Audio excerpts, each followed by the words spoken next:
హరి ఓం. వ్యాస విరచిత సంస్కృత మహాభారతంలో ఆది పర్వంలో మనం 158వ అధ్యాయం చెప్పుకుంటున్నాం. ఇందులో భీమసేనుడు ధర్మరాజుతో ఈ లక్క ఇంట్లో ఉండవలసినటువంటి అవసరం ఏమి, ఇది అగ్నిగృహం అని తెలుసుకున్న తర్వాత దీంట్లోనే ఉండవలసిన అవసరం ఏముంది, మనం అంతకు ముందు ఎక్కడి నుంచి వచ్చామో అక్కడే నివసిద్దామని చెప్పి భీమసేనుడు ధర్మరాజుతో పలకటం. కానీ ధర్మరాజు ఇంకా అద్భుతమైనటువంటి ఆలోచన చేసి, లేదు మనం ఇక్కడే ఉండటం శ్రేయస్కరమని భావిస్తున్నానయ్యా అని చెప్పి దానికి అద్భుతమైన కారణాలు చెప్పడం తెలుస్తుంది. ఈ అధ్యాయంలో భీమసేనుడి యొక్క ఆలోచనకి ధర్మరాజు యొక్క ఆలోచన ఉన్నతికి ఔన్నత్యానికి చాలా వ్యత్యాసాన్ని మనం గమనించవచ్చు. అది నేటి అధ్యాయంలో మనం తెలుసుకుందాం. ముందుగా ప్రార్థన చేసి ప్రారంభించుకుందాం. ఓ శుక్లాంబరధరం విష్ణుం శశివర్ణం చతుర్భుజం ప్రసన్నవదనం ఛాయే సర్వవిఘ్నోపశాంతయే. వ్యాసం వసిష్ఠనప్తారం శక్తేః పౌత్రమకల్మషం పరాశరాత్మజం వందే సుఖతాతం తపోనిధిం. వ్యాసాయ వ్యాసరూపాయ విష్ణవే నమో వై బ్రహ్మనిధయే వాసిష్ఠాయ నమో నమః. నారాయణం నమస్కృత్య నరం చైవ నరోత్తమం దేవీం సరస్వతీం వ్యాసం తతో జయముదీరయేత్. ఆది పర్వంలో 158వ అధ్యాయం మనం చెప్పుకుంటున్నాం. అందులో ధర్మరాజు లక్క ఇంట్లో ప్రవేశించి ఇది అగ్నిగృహం అని చెప్పేసి చూడగానే గుర్తుపట్టడం అనేటువంటిది గత పాఠంలో మనం తెలుసుకున్నాం. ఆ ధర్మరాజు చెప్పినటువంటి ఆ వివరాలు, ఈ ఇల్లు ఏ ఏ పరికరాలతో ఎవరెవరు కట్టించారు, ఎంతటి నైపుణ్యవంతులు, ఎట్లాంటి శిల్పులు కట్టించి ఉంటారో అంతా కూడా ధర్మరాజు ఊహించి చెప్పేశాడు. అన్నీ విని భీమసేనుడు అంటున్నాడు ఇక్కడ, యదీదం గృహమాగ్నేయం విహితం మన్యతే భవాన్ తత్రైవ సాధు గచ్ఛామో యత్ర పూర్వోషితా వయం. యదీదం గృహం ఆగ్నేయం విహితం మన్యతే భవాన్. ఇదం గృహం ఆగ్నేయం గృహం, ఇది అగ్నిగృహం అని చెప్పి నువ్వు భావించినట్లయితే, మన్యతే భవాన్, భవాన్ మన్యతే అంటే నువ్వు భావించినట్లయితే, ఇది అగ్నిగృహం అని చెప్పి నువ్వు నిర్ధారించి చెప్తున్నప్పుడు మనం ఇక్కడే ఉండవలసిన అవసరం ఏముందన్నయ్యా. తత్రైవ సాధు గచ్ఛామ, తత్రైవ గచ్ఛామ, తత్రైవ అంటే అక్కడికే, పూర్వం మనం ఎక్కడైతే ఉన్నామో పూర్వ ఉషితావయం అన్నాడు. ఉషిత అంటే నివసించడం, పూర్వ ఉషితావయం మనం అంతకు ముందు ఎక్కడైతే నివసించామో, యత్ర పూర్వోషితావయం, యత్ర అంటే ఎక్కడైతే మనం అంతకు ముందు నివసించామో, తత్రైవ గచ్ఛామ సాధు గచ్ఛామ, అక్కడికి హాయిగా వెళ్ళి, అదే మంచిది. ఒక చోట ఇది మంచి ప్రదేశం కాదు, ఇది మనకి అనువుగా కాదు, ఇది సుఖంగా ఉండదని చెప్పిన తర్వాత కూడా అక్కడే ఉంటున్నామంటే దానికి ఎన్ని కారణాలు ఉంటాయి. కాబట్టి ఇది మంచి ప్రదేశం కాదని తెలుసుకున్నాక ఇంకెందుకు ఉండటం, అనువు కాని చోట మనం ఉండకూడదు కదా, అందువల్ల వెళ్ళిపోదామని చెప్పి పూర్వం ఎక్కడైతే నివసించామో హస్తినాపురానికైనా అవ్వచ్చు, లేకపోతే వారణావతరంలో 10 రోజులు ఎక్కడైతే నివసించాడో అక్కడికైనా వెళ్ళిపోవచ్చు. హస్తినాపురానికి వెళ్ళిపోదాం, అసలు ఇన్నాళ్ళు మనం ఎలా ఉన్నామో అక్కడే ఉందాం అంటే ఇక మెల్లగా భీమసేనుడు ధర్మరాజుకి మనసు మార్చడానికి ప్రయత్నిస్తున్నాడు. దర్శయిత్వా పృథగ్గంతుం న కార్యం ప్రతిభాతి మే అశుభం వా శుభం వా స్యాత్ తైర్వసామ సహైవతు. అక్కడికి వెళ్ళిన తర్వాత మనం కార్యం ప్రతిభాతి దర్శయిత్వా పృథగ్గంతుం, మళ్ళీ అక్కడికి వెళ్ళిన తర్వాత మన కార్యాలేమి ఆటంకం అవో, పెద్దగా ఏమి మార్పు ఉండదు మన కార్యాలలో, మన దైనందినంలో ఏ మార్పు ఉండదు అక్కడికి వెళ్ళినంత మాత్రాన. అశుభం వా శుభం వా స్యాత్, 10 రోజులు ఉన్నాం కదా, చూసొచ్చామని చెప్తాం అంతే. వారణావతంలో 10 రోజులు ఉన్నాం, చూసాం, బాగానే ఉంది, బాగా జరిగిందని చెప్పి ఉంటామంతే. వెళ్తే అక్కడ శుభం జరుగుతుందో అశుభం జరుగుతుందో, అశుభం వా శుభం వా స్యాత్ తైర్వసామ సహైవతు, వాళ్ళతో పాటే కలిసి నివసిద్దామన్నయ్య అంటూ భీమసేనుడు చెప్తున్నాడు. సహైవ అంటే వాళ్ళతో పాటే కలిసి, తైర్ సహైవ వసామః, ఇప్పటిదాకా మనం ఎలా అయితే కలిసి ఉన్నామో అలాగే కలిసి ఉంటాము ఆ రాజ్యంలో, అంతేగా, పెద్ద భేదం ఏం రాదు. ఎలాగూ కొన్నాళ్ళైన తర్వాత రమ్మన్నాడు కదా ఆయన. అద్య ప్రభృతి చాస్మాసు గతేషు భయ విహ్వలః రూఢమూలో భవేద్రాజ్యే ధార్తరాష్ట్రో జనేశ్వరః. ధార్తరాష్ట్రః జనేశ్వరః, మహారాజు అయినటువంటి ధృతరాష్ట్రుడు అద్య ప్రభృతి చాస్మాసు గతేషు భయ విహ్వలః. అద్య ప్రభృతి అంటే నేటి నుండి, అస్మాసు గతేషు మనం వెళ్ళిన రోజు నుంచి కూడా భయ విహ్వలః, భయంతో కూడుకున్నటువంటి వాడే. వాళ్ళు బయటికి వెళ్ళారు, ఎలా ఉంటారు, ఏం చేస్తారు అని చెప్పి గిలగిల్లాడిపోతున్నాడు పాపం. వెళ్ళి మనం ఒకసారి కనిపిద్దాం. రూఢమూలో భవేద్రాజ్యే ధార్తరాష్ట్రో జనేశ్వరః. రూఢమూల అంటే, రూఢం అంటే రెండు అర్థాలు ఉంటాయి. రూఢమూల అంటే భయం పోగొట్టుకున్నటువంటి వాడైనటువంటి వాడు. రూఢమూల, రూఢం అంటే ధైర్యం, ధైర్యాన్ని కలిగి ఉన్నటువంటి వాడు అవుతాడు మనల్ని చూడంగానే. పైన ఉన్న భయ విహ్వల అని చెప్పాడు, భయం లేనటువంటి వాడుగా ఉండడం. అలా ఉండాలంటే ఏముండాలంటే ధైర్యవర్తనం ఉండాలి. రూఢమూల, రూఢం అంటే ధైర్యం, ధైర్యవర్తనం కలిగి ఉండటం.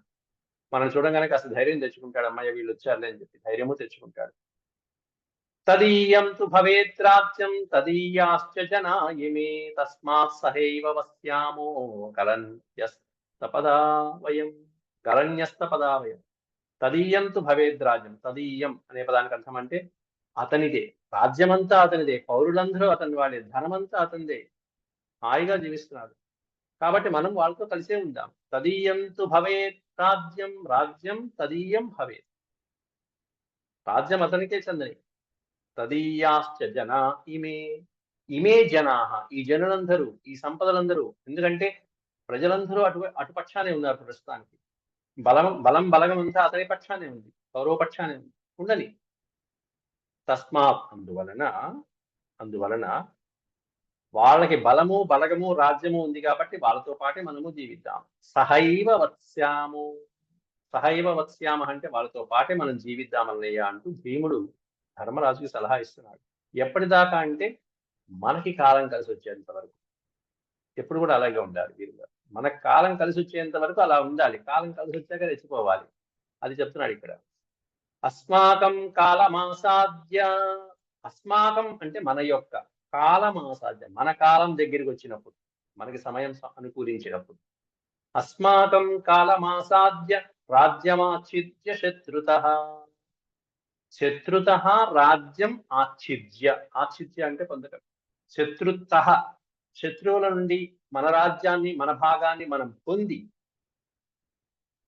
అర్ధం పైతృకమస్మాకం సుఖం భోక్ష్యామ శాశ్వతం. ఎక్కడిది ఆ రాజ్యం? శత్రువుల నుంచి ఎలా వస్తుంది ఆ రాజ్యం అంటే ఎవరితో కాదు, పైతృకం రాజ్యం అన్నాడు. పైతృకం అస్మాకం పైతృకం అర్ధం రాజ్యం. అస్మాకం పైతృకం అంటే మన పితృదేవతలు, మన తండ్రి సంపాదించినటువంటి రాజ్యం ఏదైతే ఉందో, పాండురాజు సంపాదించినటువంటి రాజ్యం, అది మనది, మన సొత్తు, మనం అనుభవించవలసింది. దాంతో మనం సుఖం భోక్ష్యామ శాశ్వతం, శాశ్వతంగా మనం సుఖంగా ఉంటామన్నయ్య, హాయిగా ఉంటాం అని చెప్పి మన కాలం కలిసి వచ్చేంత వరకు అక్కడికే వెళ్ళి ఉందాము. ఇది అగ్నిగృహం అని చెప్పిన తర్వాత మనం దీంట్లోనే ఉండవలసిన అవసరం ఏముంది, తెలిసిన తర్వాత వెళ్ళిపోవటం తెలివైనటువంటి వాడు చేసే పని సులభంగా. ఇది అనుకూలం లేదు, ప్రదేశం అనుకూలంగా లేదు, కాలం అనుకూలంగా లేనప్పుడు అక్కడే ఉంటా అంటే మూర్ఖత్వం. కాబట్టి వెళ్ళిపోవడం తెలివైన పని కదా, వెళ్ళిపోదాం, అక్కడికే వెళ్దాం అని చెప్పి చాలా తెలివిగా చెప్తున్నాను అనుకుంటున్నాడు భీముడు. ధృతరాష్ట్రవచోస్మాభిః కిమర్థమనుపాల్యతే తేభ్యో భిత్వాన్యథా గంతుం దౌర్బల్యం తే కుతో నృపా. ధృతరాష్ట్రవచో అస్మాభిః కిమర్థం అనుపాల్యతే. ధృతరాష్ట్రుడి వచనాలు మనం పట్టించుకోవాల్సిన పనే ఉంది. అనుపాల్యతే అనే పదానికి అర్థం పాలించడం, ఆజ్ఞ పరిపాలించడం, మాటని అనుసరించడం. కిమర్థం, పనే ఉంది. ఆ ధృతరాష్ట్రుడు ఏదో మాట అంటాడు, ఆయన యొక్క మాటల్ని, ఆయన వచనాలని, ఆయన ఏదైతే ఆజ్ఞలు ఏవైతే జారీ చేశాడో వాటన్నిటిని మనం పరిపాలించవలసిన అవసరం ఏముంది. మీరు అక్కడే ఉండండి అంటే మేము ఎక్కడ ఉంటాం అని చెప్తాం. మనకు కూడా భాగం ఉంది కాబట్టి, రాజ్యభాగం ఉంది కాబట్టి చెప్పాలి మనం. కిమర్థం అనుపాల్యతే, ధృతరాష్ట్రుడి యొక్క మాటని పరిపాలించవలసిన అగత్యం మనకేముంది అసలు. తేభ్యో భిత్వాన్యథా గంతుం దౌర్బల్యం తే కుతో నృపా. తేభ్యో భిత్వా అన్యథా గంతుం, దాన్ని వదిలిపెట్టేసి మనం ఎక్కడెక్కడికో తిరగడం ఏమిటన్నయ్యా. మన సంపద మనది, మన రాజ్యం మనది, మన నాన్నగారు సంపాదించారు, మనకి కూడా అర్ధభాగం ఉంది దాంట్లో. దాన్ని వదిలేసి ఎక్కడో బతుకుతారంటే కుతో దౌర్బల్యం, ఈ దౌర్బల్యం, ఈ పిరికితనం ఈ భయం, ఇవన్నీ ఆందోళన నీకు ఎందుకు కలుగుతున్నాయి అన్నయ్య? వెళ్ళిపోదాం పద, మనం అక్కడికే వెళ్దాం. ఇట్లాంటి కష్ట సమయాల్లో అసలు మనం రక్షించినటువంటి మహానుభావుడు విదురుడు ఒక్కడే మనకు అక్కడ ఉన్నాడు, అక్కడే ఉన్నాడు. ఆపత్సు రక్షితాస్మాకం. ఏదైనా కష్టం వస్తుందంటావా, ఆపదలు వస్తాయంటావా, వెనకాల మనల్ని కాపాడటానికి ఒకడు ఉన్నాడు అక్కడ. రక్షించడానికి విదురుడు సర్వకార్య సర్వావస్థల్లో ఉన్నాడు మనకు అక్కడ. ఆపత్సు రక్షితాస్మాకం విదురోస్తి మహామతి. బుద్ధిమంతుడైనటువంటి విదురుడు మనకి ఆపద కాలంలో రక్షించడానికి విదురుడు ఎప్పుడూ ఉంటున్నాడు అక్కడ. మిగతా వాళ్ళందరూ మనకి పెద్దగా అనుకూలం ఉండొచ్చు, ఉండకపోవచ్చు కొన్ని సమయాల్లో. మధ్యస్థ ఏవ గాంగేయో రాజ్యభోగ పరాంగుఖ. రాజ్యభోగాలని పరాంగుఖ విడిచిపెట్టినవాడు. నాకు రాజ్యం అక్కల్లా, భోగాలక్కల్లా, సుఖాలక్కల్లా అని త్యజించి పెట్టినటువంటి గాంగేయుడు మాత్రం ఎట్లా ఉంటాడంటే మధ్యస్థంగా ఉంటాడు. అటు ఇటు కాకుండా నేను ఇటు ఉంటాను, ఈ పక్షాన ఉంటాను, ఆ పక్షాన ఉంటాడు. కౌరవ పాండవుల ఇద్దరి మీద సమానమైన ప్రేమాభిమానాలు కలిగినటువంటి వాడు గాంగేయుడు. ఆ మాట ఇక్కడ భీమసేనుడు కూడా చెప్తున్నాడు. మధ్యస్థ ఏవ గాంగేయో రాజ్యభోగ పరాంముఖ. పరాంముఖ అనే పదానికి అర్థం భిన్నంగా ఉండడం, రాజ్యభోగాలకి విముఖంగా ఉండడం. మరి మిగతా వాళ్ళు బాహ్లీక ప్రముఖ వృద్ధ మధ్యస్థ ఏవ సర్వదా. మిగతా వాళ్ళు ముఖ్యమైనటువంటి భీష్ముడే మధ్యస్థంగా ఉన్నప్పుడు ఇక ఎక్కడో దూర బంధువులు లేనటువంటి వాళ్ళు, వేలు విడిచినటువంటి వాళ్ళు, ఇట్లాంటి వాళ్ళు బాహ్లీకుడు మొదలైనటువంటి ప్రముఖులందరూ, వృద్ధులందరూ కూడా ఎట్లా ఉంటారు, ఇంకెలా ఉంటారు? మధ్యస్థ ఏవ సర్వదా. ఏవ అంటే మాత్రమే, ఓన్లీ. వాళ్ళు మధ్యస్థంగానే ఉంటారు, ఇంకెలా ఉంటారు? మన వాళ్ళు ఎవరయ్యా ఉన్నారంటే విదురుడు ఒక్కడే, లేకపోతే ఇంకొక్కడు ఉన్నాడు మన పక్షాన. ఎవరయ్యా అంటే అస్మదీయో భవే ద్రోణ. ద్రోణాచార్యుడు అస్మదీయ. అస్మదీయ అంటే మనవాడే వాళ్ళలో. ఎందుకని? మన సైడ్లో అతనికి ప్రేమ పాత్రుడైనటువంటి ఒక శిష్యుడు ఉన్నాడు మన వాళ్ళలో, కాబట్టి మనవాడే అనుకోవచ్చు ద్రోణాచార్యుడు. ఎవరయ్యా అంటే ఫల్గుణ ప్రేమ సంయుత. ఫల్గునుడు, ఫల్గుని నక్షత్రంలో పుట్టినటువంటి ఆ అర్జునుడు, ఆ అర్జునుడి మీద శిష్య వాత్సల్యం కలిగినటువంటి గురువు గారు ద్రోణాచార్యుడు అస్మదీయ. ఆయన మన పక్షానే ఉన్నారు. శిష్య వాత్సల్యం, అపారమైనటువంటి ప్రేమ కురిపించేస్తాడు ఆ శిష్యుడి మీద. అటువంటి ద్రోణాచార్యుడు ఉన్నాడు. ఏం గురు శిష్యులు వారిద్దరు. కాబట్టి అటు ద్రోణాచార్యులు వారు ఉన్నారు, ఇటు విదురుడు రక్షించడానికి ఉన్నారు. కాబట్టి కొంత బలం మన పక్షాన ఉంది, కాబట్టి మనం అక్కడికే వెళ్దామన్నయ్యా. తస్మాత్ సహైవ వస్తవ్యం నగంతవ్యం కథం నృప. కాబట్టి సహైవ వస్యామ. వస్తవ్యం అంటే నివసించటం. మనం అక్కడే నివసించడం మంచిదని నాకు అనిపిస్తుంది అన్నయ్య. నగంతవ్యం కథం. ఇంకెక్కడికి వెళ్ళదు, ఇక్కడ వద్దు, అసలు మనం ఇంట్లోనే ఉండదు, వెళ్ళిపోదాం అని చెప్తున్నాడు. ఎప్పుడైనా ఒక నిర్ణయం తీసుకునేటప్పుడు మంచి చెడు రెండు ఆలోచించుకోవాలి. ధర్మరాజు ఒకడే చెప్పుకుంటే పెద్ద కాదు. ధర్మరాజు ఆ విషయాన్ని చెప్పడము, భీమసేనుడు ఎప్పుడు కూడా భిన్నంగా ఆలోచించేవాడు. ధర్మరాజు కంటే భిన్నంగా ఆలోచించేవాడు భీమసేనుడు. కాబట్టి అలాంటి వాడు ఉండాలి. ఆ ఆలోచన వస్తేనే మనకి సరైన సమాధానం వస్తుంది. భీమసేనుడు అలా అన్న తర్వాత ధర్మరాజు అసలైనటువంటి విషయం చెప్తాడు, దాంట్లో ఉన్న లోగుట్టు చెప్తాడు. లేదు, మనం ఇక్కడే ఉండాలిరా అబ్బాయి, దాంట్లో రహస్యం ఉంది అంటాడు. ఆ రహస్యం ఏంటో బయటపడాలంటే భీమసేనుడి నుంచి ఈ మాటలు రావాలి, ఈ వ్యతిరేక భావాలు రావాలి. కాబట్టి అథవా అస్మాసు తే కుర్యుః కిమశక్తా పరాక్రమైః క్షుద్రా కపటినో ధూర్తా జాగ్రత్సు మనుజేశ్వర కిం న కుర్యుః పురా మహ్యం కిం న దత్తం మహావిషం. ఇక భీమసేనుడికి అక్కడికి వెళ్తున్నాం కానీ మనం అక్కడ జాగ్రత్తగానే ఉండాలి, మనం రక్షించే వాళ్ళు ఉన్నారు. ఎందుకంటే అక్కడ ఉన్నటువంటి వాళ్ళందరూ కపట బుద్ధి కలిగినటువంటి వాళ్ళే అని చెప్పి పాతవన్నీ గుర్తు చేసుకుంటున్నాడు భీమసేనుడు పని. ఎందుకంటే అక్కడ ఉన్నటువంటి వాళ్ళు ఎవరు అంటే క్షుద్రాహ, నీచుడు. క్షుద్రుడు అంటే నీచుడు, వెధవులు, వాళ్ళందరూ మూర్ఖులు. ఆ దుర్యోధనాదులు ఉన్నారే, వాళ్ళందరూ ఎట్లాంటి వాళ్ళు? కపటినో, మోసగాళ్ళు, కపటంతో ఉండేటువంటి వాళ్ళు, ధూర్తులైనటువంటి వాళ్ళు. క్షుద్రాహ, కపటినః, ధూర్తాహ, ఎన్ని పదాలు వాడాలి అన్ని పదాలు వాడేస్తున్నారు వ్యాసులు వారు కౌరవులు. క్షుద్రులు, నీచులైనటువంటి వాళ్ళు, మోసగించేటువంటి వాళ్ళు, దుర్మార్గపు బుద్ధి కలిగినటువంటి వాళ్ళు. జాగృత్సు మనుజేశ్వర. అట్లాంటి నీచమైనటువంటి ప్రవర్తన కలిగినటువంటి వాళ్ళు మహారాజా. మనుజేశ్వర అనే పదానికి అర్థం సంబోధనడు. ఓ మహారాజా, ఓ యుధిష్ఠిర, అట్లాంటి వాళ్ళు ఉన్నారు అక్కడ. కిం న కుర్యుః పురా మహ్యం కిం న దత్తం మహావిషం. పూర్వం నాకు ఆ మహావిషాన్ని తినిపించినటువంటి సంఘటన నీ గుర్తులేదు? మర్చిపోయావు అప్పుడే. నాకు మహావిషం దత్తం, కిం న పశ్యం, నాకు ఇచ్చినటువంటి మహావిషయాన్ని తినిపించిన మహావిషయాన్ని నీకు గుర్తులేదు? ఇంకా ఎన్ని రకాలుగా నన్ను సంహరించాలని చూశారు వాళ్ళు. ఆసీ విషైర్మహాఘోరైః సర్పైస్తైః కిం న దంశితః ప్రమాణకోట్యాం సంగృహ్య నిద్రా పరవశే మయి. ప్రమాణకోటి అని చెప్పి అక్కడ క్రీడా ప్రాంగణానికి తీసుకువెళ్ళారు అందరినీ. అక్కడ ఆడుకుందాం రండి రండి అని చెప్పి. ప్రమాణకోటి అక్కడ గంగా తీరంలో హాయిగా విహరిస్తుంటే ఉద్యానవనంలో ఆడుకుని నేను నిద్రా పరవశేమయ్యి హాయిగా నిద్రిస్తున్న సమయంలో అలసిపోయినటువంటి బాగా తిన్నాడు, ఉద్యానవనంలో పడుకున్నాడు. పడుకున్న వాడిని కట్టేసి గంగలో పడేశారు వాళ్ళు కాస్త. అంత నిద్రా పరవశమైనటువంటి నన్ను ఆసీ విషైర్మహాఘోరైః సర్పైః తైః కిం న దంశితః, భయంకరమైనటువంటి విషసర్పాల చేత దంశితః, కాటు వేసేట్టు చేశాడు. శరీర భాగాలు మర్మ భాగాల మీద కూడా కాట్లు పడేట్టుగా విషపూరితమైనటువంటి సర్పాల చేత కరిపించాడే. ఆ విషయాన్ని నువ్వు మర్చిపోయావా అన్నయ్య? అలాంటి వాళ్ళు ఉన్నారు అక్కడ వెధవలు. వాళ్ళకి రాజ్యం ఎలా ఇస్తాం అసలు మనం? మన రాజ్యం మనం తెచ్చుకోవాలి. కానీ సర్పైర్దృష్టి విషైర్ఘోరైః గంగాయాం శూల సంతతౌ కిం తైర్నపాతితో భూప తదా కిం మృతవానహం.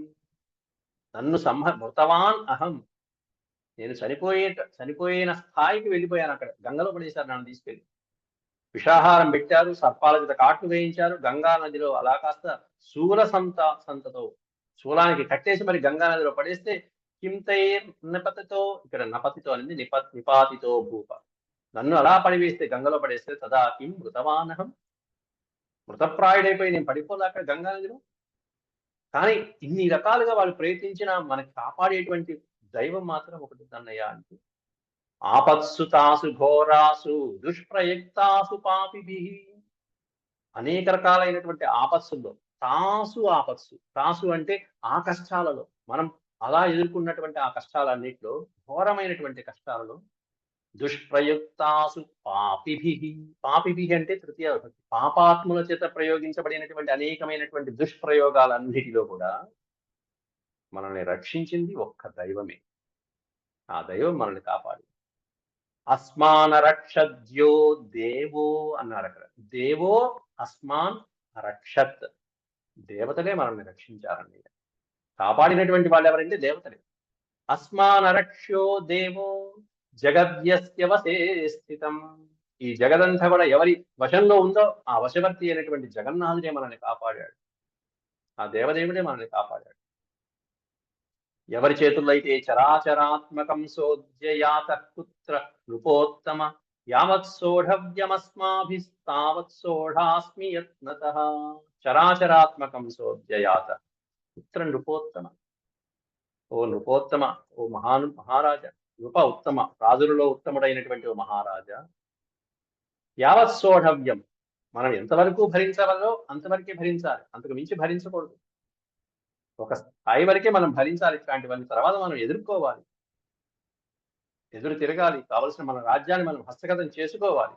ఎందుకంటే ఇలాంటి పాపాత్మనికి మన రాజ్యాన్ని కష్టపడి మన నాన్నగారు పాండురావు సంపాదించినటువంటి మన రాజ్యాన్ని వాళ్ళకి ధారాదత్తం చేయటం ఏమిటి? కాబట్టి మనం అక్కడే ఉందామన్నయ్య అంటూ భీమసేనుడు ఆ మోడల్లో మాట్లాడాడు. యదా న సఖ్యతే అస్మాభిస్తదా పశ్యామనోహితం కిం ద్రష్టవ్యమిహాస్మాభిః విగృహ్య తరసా బలాత్. మనకి మన బలాలు ఉన్నాయి, మన బలంతో మనం కొన్ని ఎదిరించగలం. అలాంటి బలాన్ని వదిలిపెట్టేసి మనం ఈ విధంగా తిరగటం ఏమిటి, వనాల్లో తిరగటం ఏమిటి, రాక్షాగృహాలకు వెళ్ళకపోవటం ఏమిటి, వాళ్ళు వదిలిపెట్టేసి భయపడి పారిపోయినట్టుగా. అస్మాభిః యదా న సఖ్యతే అస్మాభిః తదా పశ్యామనోహితం. ఇలా తిరిగి రావడం అనేటువంటిది నాకు మంచిగా అనిపించట్లా. హితం న పశ్యామ, ఇందులో నేను హితాన్ని చూడలేకపోతున్నా, ఇది మంచిగా నాకు అనిపించట్లా ఈ ఆలోచన అని చెప్పి భీమసేనుడు తన ఆలోచనని వ్యక్తం చేస్తున్నాడు. కావాలంటే మనం రకరకాలైన చతురోపాయాలతో మెల్లగా మన రాజ్యాన్ని మనం వశం చేసుకుందామంటూ మళ్ళీ సాంత్వవాదేన దానేన భేదేన యతామహే. యతామహే అంటే ప్రయత్నిద్దాం. ఏం ప్రయత్నిద్దాము? రాజ్యాన్ని పొందడానికి ప్రయత్నిద్దాం. మన రాజ్యాన్ని ఎలా? సామ దాన భేద దండోపాయాలతో. ఇక్కడ 3 ఉపాయాలు చెప్పారు. సాంత్వవాదేన అంటే సామోపాయం, మంచి మాటలతో ముందు మా రాజ్యం మాకు ఇవ్వండి అని మనం పెద్దవాళ్ళ చేత చెప్పించాలి, భీష్మాదుల చేత చెప్పించాలి. రెండోది దానేన, వాళ్ళు వినకపోతే దానం, సరే సగం నువ్వు సగం నేను చేస్తున్నానులే అని ఏదో చెప్పాలి. లేకపోతే భేదేన, కపటోపాయాన్ని చేసి భేదాన్ని, మిత్రభేదాన్ని సృష్టించి మరి మన భాగాన్ని మనం పొందడానికి, మన రాజ్యం, మన కష్టార్జితం, మన పిత్రార్జితాన్ని పొందడానికి మనం ప్రయత్నించాలి. మనకు అర్ధరాజ్యం ఇచ్చిన తర్వాత ఏం చేయాలి? అర్ధరాజ్యస్య సంప్రాప్తై తతో దండ ప్రశస్యతే. మన రాజ్యం మనకి వచ్చిన తర్వాత మనకు కొంత బలం వస్తుంది, సంపదలు వస్తాయి, మన బలగం పెరుగుతుంది, మన పక్షాన పెరుగుతాయి, మనకి సపోర్టర్స్ పెరుగుతారు. అర్ధరాజ్యం వచ్చేసిన తర్వాత, రెండు రాజ్యాలుగా డివైడ్ అయిపోయిన తర్వాత ఎప్పుడైతే మనకి బలం వచ్చిందో అప్పుడు మనం ఇంకోటి ఆలోచించాలి. ఏమిటంటే తతో దండ ప్రశస్యతే. ప్రశస్యత అంటే కీర్తించబడుతుంది, అది శ్రేయస్కరం. ఎప్పుడు? నాలుగోది ఉపాయం ఉంది చూసావా, సామదాన భేద ఉపాయాల తర్వాత నాలుగో భేదం దండోపాయం. శత్రువుల మీద దండించడం అనేది, శత్రువుల్ని ఓడించడం అనేది అప్పుడు ప్రశస్తం, అని అప్పుడు సరైన పని. శత్రువుని శిక్షించడం ఎప్పుడు అంటే మన కనీసం అర్ధరాజ్యం వచ్చిన తర్వాత, మనకి కాస్త అండబలం, ఐశ్వర్య బలం వచ్చిన తర్వాత అప్పుడు మనం చూసుకుందాం వాళ్ళ సంగతి. తస్మాత్, అందువలన అన్నయ్య, సహైవ వస్యామ, అక్కడే ఉందా మనం పోయి. తస్మాత్ సహైవ వస్తవ్యం తన్మనోర్పిత శల్యవత్, తన్మనోర్పిత శల్యవత్ దర్శయిత్వా పృథక్వాపి నగంతవ్యం సుఖీ సుభీతవత్. సుభీతవత్, భయపోడిపోయి ఎక్కడికో వెళ్ళటం అనేటువంటిది అంత మంచిది కాదన్నయ్య. పైగా ఇది తెలిసి కూడా, ఇది అగ్నిగ్రహం అని తెలిసి కూడా మళ్ళీ మళ్ళీ మళ్ళీ మళ్ళీ ఇక్కడే ఉండి ఎన్ని ఆపదలు తెచ్చుకుంటామట్లా మనం? నెత్తి మీద పుండులాగా ఎన్ని ఎన్ని భరిస్తూ ఉంటాం ఇవన్నీ కూడా. కాబట్టి ఇలా మంచిది కాదు, ఇవన్నీ మనకి హాని చేసేవి అని చెప్పి తెలిసిన తర్వాత ఇక్కడి నుంచి వెళ్ళిపోవడం మంచిదని చెప్పి భీమసేనుడు తన ఆలోచనని వ్యక్తపరిస్తే, ధర్మరాజు అంటున్నాడు, యుధిష్ఠిరువాచ, అద్భుతమైనటువంటి ఉపాయం చెప్తున్నాడు. లేదురా అబ్బాయి, నాకు ఎందుకో ఇక్కడే ఉంటే మంచిది అనిపిస్తుంది అని చెప్పేస్తున్నాడు. అక్కడ అర్జునుడు గాని నకుల సహదేవులు గాని ఎప్పుడు కూడా ధర్మరాజుకి ఎక్కువగా ఉపాయాలు ఇవ్వరు. అర్జునుడు ఒక్కసారి వనవాస జీవితంలో ఒక్కసారి మాత్రం చెప్తాడు, అన్నయ్య ఇలా చేద్దామని. కానీ అర్జునుడు, నకుల సహదేవులు, వీళ్ళిద్దరు కూడా, ముగ్గురు కూడా ఆ ధర్మరాజుకి ఎక్కువ సలహాలు ఇవ్వలే మహాభారతంలో. భీమసేనుడు మాత్రం పంచుకున్నాడు కాస్త అన్నయ్యతో, మంచి చెడు ఆవేశంలో పంచుకున్నాడు. ఎక్కువగా భిన్నమైనటువంటిదే పంచుకున్నాడు. నేను తప్పు చేస్తున్నావు అని చెప్పే విధంగానే ఉంటాయి. దానికి కారణాలు ఇదిగో ధర్మరాజు చక్కగా చెప్తాడు. ఇహ యత్నైర్నిరాకారైర్ వస్తవ్యమితి రోచతే అప్రమత్తైర్విచిన్వద్భిః గతిమిష్టాం ధ్రువామితః. ఇహ యత్నే, ఇహ అంటే ఇక్కడే అని అర్థం. ఇహ పర, ఇహ పరాలు, ఇహ అంటే ఇక్కడే. ఇహ యత్నై, మన ప్రయత్నాలతో, నిరాకారై, వస్తవ్యం, నిరాకారై అంటే ఎటువంటి భేదాలు లేకుండా, ఎటువంటి అనుమానము కలిగించకుండా, మన ఆకార వికారాలలో మనం బయటపడిపోకుండా, బయటికి వ్యక్తపరచకుండా, వస్తవ్యమితి రోచతే, వస్తవ్యం అంటే ఇక్కడే నివసించడం మంచిదని చెప్పి నాకు రోచతే అనిపిస్తున్నది, నాకు ఇష్టంగా ఉంది, నా బుద్ధికి మాత్రం ఇక్కడ ఉంటేనే మంచిది అనిపిస్తుందిరా అబ్బాయి అని చెప్పి భీమసేనుడితో అంటున్నాడు. అప్రమత్తై, మరి ఎలా ఉండాలి ఇక్కడ? ఇన్నాళ్ళు మనం ఉన్నన్నాళ్ళు అప్రమత్తతో ఉండాలి. అప్రమత్తత అంటే జాగ్రత్తగా, చాలా జాగ్రత్తగా ఉండాలి మనం ఇక్కడ ఉండేటప్పుడు. అప్రమత్తై విచిన్వద్భిః గతిమిష్టాం ధ్రువామితః. తప్పకుండా మనం ఇక్కడే ఉండి, మనం జాగ్రత్తలో మనం ఉంటూ, మన ప్రాణాన్ని రక్షించుకుంటూ, వాళ్ళ గతులని మనం కనిపెడుతూ ఉండాలి. వాళ్ళ యొక్క కదలికలను మనం కనిపెడుతూ ఉండాలి. కౌరవుల కదలికలు, వాళ్ళు మనల్ని ఏం చేద్దాం అనుకున్నారు ఏంటి అని. యది విందేత చాకారమస్మాకం సపురోచనః క్షిప్రకారీ తతో భూత్వా ప్రసహ్యాపి దహేత్తతః. యది విందేత, విందేత అంటే తెలుసుకోవడం. యది విందేత, ఒకవేళ మనం బయటపడ్డామంటే, ఏం బయటపడటం? ఇది అగ్నిగృహము, దుర్యోధనుడు మనం చంపడానికి కట్టించినటువంటి అగ్నిగృహం అని చెప్పి మనము మన ఆకారాలతో బయటపడ్డామంటే, ఆ పురోచనుడి ముందు మనం బయటపడ్డామంటే, సహ పురోచన, అప్పుడు వాడు ఏం చేస్తాడంటే, ఆ పురోచనుడు క్షిప్రకారీ తతో భూత్వా ప్రసహ్యాపి దహేత్తదా. క్షిప్రకారి, దహేత్ అంటే తగలబెట్టడం, దగ్ధం చేయడం. ఈ అగ్నిగృహాన్ని క్షిప్రకారీ భూత్వా, తతో క్షిప్రకారీ భూత్వా, అంతకంటే ముందుగా, వాడు అనుకున్నటువంటి సమయానికంటే ముందే ఈ గృహాన్ని దగ్ధం చేసే అవకాశం ఉండొచ్చు. వాడు అనుకున్న దానికంటే ముందే దగ్ధం చేయవచ్చు. కాబట్టి మనం జాగ్రత్తగా ఉండాలి. మన ఆకార వికారాలు బయట పెట్టకూడదు. క్షిప్రకారీతతో భూత్వా ప్రసహ్యాపితహేత్తతః నాయం బిభేత్యుప ఉపక్రోశాత్ దధర్మ ఉపక్రోశాత్ అధర్మాద్ వా పురోచనః. ఈ పురోచనుడు ఎట్లాంటి వాడంటే ఎంత నీచుడంటే నా అయం బిభేతి ఉపక్రోశాత్ అధర్మాత్ వా. వాడు అధర్మానికి భయపడ్డు, హాని చేయడానికి భయపడ్డు, ఎటువంటి దానికి భయపడనటువంటి నీచుడు ఈ పురోచనుడు. నాయం బిభేత్ ఉపక్రోశాత్ అధర్మాద్వా పురోచనః తథా హి వర్తతే మందః సుయోధన వశే స్థితః. ఈ పురోచనుడు సుయోధన వశే స్థితః. సుయోధనుడి యొక్క నమ్మిన బంటు, వాడి వశంలో ఉన్నటువంటి వాడు, వాడి చెప్పు చేతంలో వాడు ఏది చెప్తే అది చేసేటువంటి వాడు. మందహ సుయోధన అని పెట్టారు ఇక్కడ పక్కన. మూర్ఖుడైనటువంటి సుయోధనుడికి వాడి చెప్పు చేతంలో ఉన్నటువంటి వాడు. అట్లాంటి వాడు ఈ పురోచనుడికి ఎటువంటి అభిమానము గాని, మర్యాద గాని, ధర్మం గాని ఏమీ ఉండవు. అన్ని అధర్మాలే వాడు. అపిచాయం ప్రదగ్ధేషు భీష్మోస్మాసు పితామహ.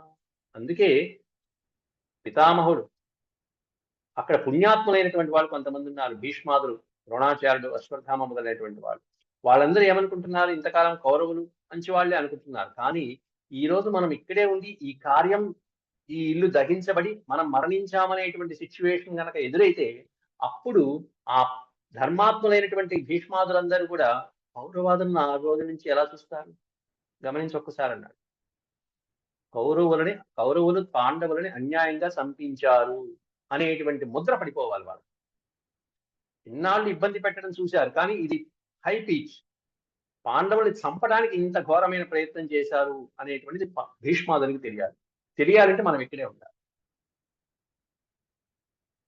అది ధర్మరాజు యొక్క రాజనీతిజ్ఞత, భీముడి యొక్క ఆవేశంకి ఉన్నటువంటి తేడా ఇక్కడ మనకి తెలుసుకుంటూ.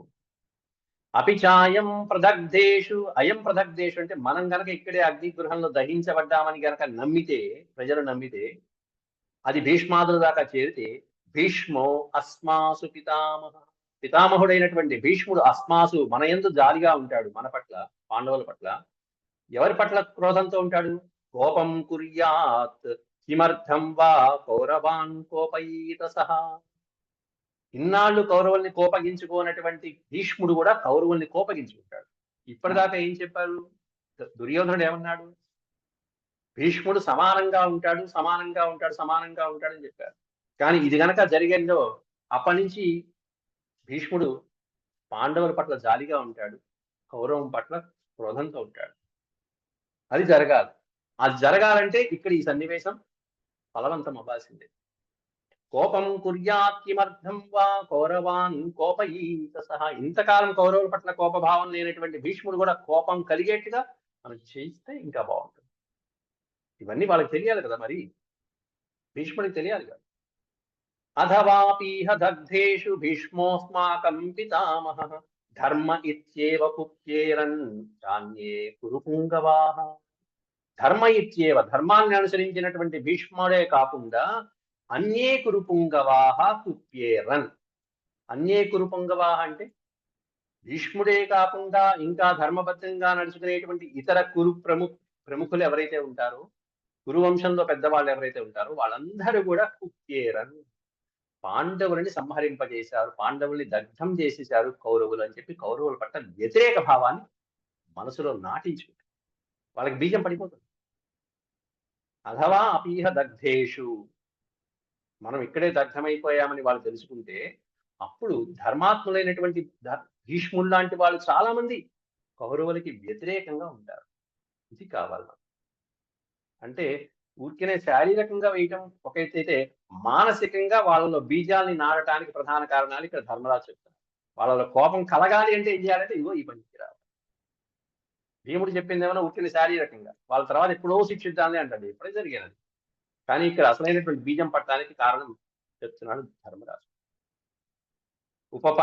ఉపపన్నంతు దగ్ధేషు కులవంశాను కీర్తితాః కుప్యేరన్యది ధర్మజ్ఞాస్తదాన్యే కురుపుంగవాః. అన్యే కురుపుంగవాః, మిగతా కురుపుంగవులందరూ కూడా కుప్యేరన్యది ధర్మజ్ఞాః, ధర్మజ్ఞులైనటువంటి కురుపుంగవులందరూ కూడా ఈ విషయాన్ని హర్షించరు. వాళ్ళందరూ కూడా కోపగించుకుంటారు కౌరవుల పట్ల. ఇది గనక జరిగితే వయంతు యది దాహస్య బిభ్యత ప్రద్రవేమహి స్పతైర్నో ఘాతయేత్ సర్వాన్ రాజ్యలుబ్ధః సుయోధనః. వయంతు యది దాహస్య బిభ్యత, మనం గనక ఈ అగ్నిగృహం నుండి, దాహస్య అనే పదానికి అర్థం అగ్నిగృహం, ఈ అగ్నిగృహం నుండి బిభ్యత భయపడినట్లయితే, భయపడి ఇక్కడి నుంచి తప్పించుకున్నట్లయితే, ప్రద్రవేమహి, ప్రద్రవేమహి అంటే ఇక్కడి నుంచి మనం పారిపోయి వేరే ప్రదేశానికి మనం చేరుకున్నట్లయితే, ముందే నువ్వు చెప్పినట్టుగా ఇక్కడే ఎందుకు ఉండాలి, వేరే చోట ఉండొచ్చు కదా అని చెప్పి నువ్వు చెప్పినట్టుగా మనం వేరే చోటకు వెళ్ళినట్లయితే, అప్పుడు రాజ్యలుబ్ధ సుయోధన, రాజ్యకాంక్ష కలిగినటువంటి ఆ సుయోధనుడు స్పశైర్నో ఘాతయే సర్వా, ఇక్కడ స్పశైహి అనే పదానికి అర్థం అక్కడ చారులు, గూఢచారులు. గూఢచారుల ద్వారా మనం ఎక్కడున్నామో కనుక్కుని వెంటాడి వెంటాడి వేధించి ఎక్కడున్నా మనల్ని ఘాతయే సంహరిస్తాడు, చంపుతాడు. అనేక రకాలైన ఉపాయాలు మన మీద ప్రయోగిస్తాడు. పైగా ఇప్పుడు ఈ రకమైనటువంటి అగ్నిగృహంలో చంపుదామని వాడు ప్రయత్నించాడనేది తెలిసింది మనకి. తెలిసింది కాబట్టి మనం ఇప్పుడు జాగ్రత్త పడవచ్చు. రేపు మనం బయటకు వచ్చిన తర్వాత వాడు ఇంకో ప్రణాళిక వేస్తే అది మనకి తెలియకపోతే మనం ఎలా జాగ్రత్త పడతాం, ఎలా రక్షించుకోగలం? ప్రతిసారి విదురుడు ఉంటాడా? విదురుడు తెలియసే చేస్తామా? కాబట్టి విదురుడు చెప్పాడు కాబట్టి, మహానుభావుడైనటువంటి వాడు చెప్పాడు కాబట్టి, ఇది ఇక్కడ ఆపద ఉందిరా అని చెప్పాడు కాబట్టి మనం ఇక్కడే ఉండి ఈ ఆపదని ఇలా ఎలా తప్పించుకోవాలో మనం జాగ్రత్త పడుతుంది. దీని నుంచి మనం బయటకు వెళ్ళిపోతే, వాడి ముందే బయటకు వెళ్ళిపోతే, పురోచనుడు కాస్త చెప్తే అయ్యా పాండవులు వెళ్ళిపోయారండి అని చెప్పి అంటే, గూఢాచారుల ద్వారా మళ్ళీ తిరిగి ఇంకో రకరకాల ఉపాయాలతో మనల్ని సంహరించడానికి ప్రయత్నిస్తాడు కదా, అది మనం తెలుసుకోలేకపోవచ్చు కదా. అవునా కాదు? అవునండి అన్నాడు భీమసేనుడు. కాబట్టి ఆపదస్థాన్ పదే తిష్టన్ న పక్షాన్ పక్ష సంస్థితః హీనకోశాన్ మహాకోశః ప్రయోగైర్ఘాతయే ధ్రువం. ధ్రువం అంటే తప్పకుండా మనల్ని సంహరించడానికి ప్రయత్నిస్తాడు, చంపడానికి ప్రయత్నిస్తాడు. ఎందుకంటే వాడి దగ్గర విపరీతమైనటువంటి సంపద ఉంది, మనమేమన్నా ఆపదల్లో ఉన్నాం. ఆపదస్థాన్ పదే తిష్టన్, అనేక రకాలైనటువంటి ఆపదల్లో ఉన్న వాళ్ళం మనం. మన పక్షాన ఏ బలము లేదు, బలగము లేదు, ఎవరు మనకి సపోర్టర్స్ లేదు. పైగా మన కోశం ఎలా ఉంది? కోశం అంటే ధనాగారం. మన పక్షాన ఏమన్నా ధనము ఐశ్వర్యం అని ఉందంటే హీన కోశ, మనమేమన్నా హీన కోశంగా ఉన్నాం, ధనం లేనటువంటి వాళ్ళుగా ఉన్నాం మనం ఓ పక్కన. వాడు మహాకోశ, వాడి దగ్గర ఏమో ధనాగారం, విపరీతమైనటువంటి ధనం ఉంది, ఐశ్వర్యం ఉంది, రాజ్యం అంతా వాడి పక్కన ఉన్నది. రాజ్యం ఉంది, బలం ఉంది, బలగం ఉంది వాడి పక్కన, మన పక్కన ఏమీ లేదు. కాబట్టి ఇలాంటి సందర్భంలో మనం ఆపదల్లో ఉన్నప్పుడు మనం తప్పించుకోవడం మంచిది కాదు. ఈ విషయం తెలిసింది కాబట్టి ఇలాగే చేయాలి, మనం అక్కడ ఉండకూడదు. తదస్మాభిరిమం పాపం తం చ పాపం సుయోధనం వంచయద్భిర్నివర్తవ్యం ఛన్నం వీర క్వచిత్ క్వచిత్. వంచయద్భిః, కాబట్టి మనం ఏం చేయాలంటే అస్మాభిః ఇమం పాపం అంటే ఈ పాపాత్ముడైనటువంటి ఈ పురోచనుడిని, వీడు తలపెట్టబోతున్నటువంటి ఈ పాప కార్యాన్ని, ఈ ఇంటిని తగలబెడదాం అనుకున్నటువంటి ఈ పాపాన్ని, తంచ పాపం సుయోధనం, ఆ పాపాత్ముడైనటువంటి సుయోధనుడికి బుద్ధి చెప్పాలి, ఇక్కడే ఉండి బుద్ధి చెప్పాలి.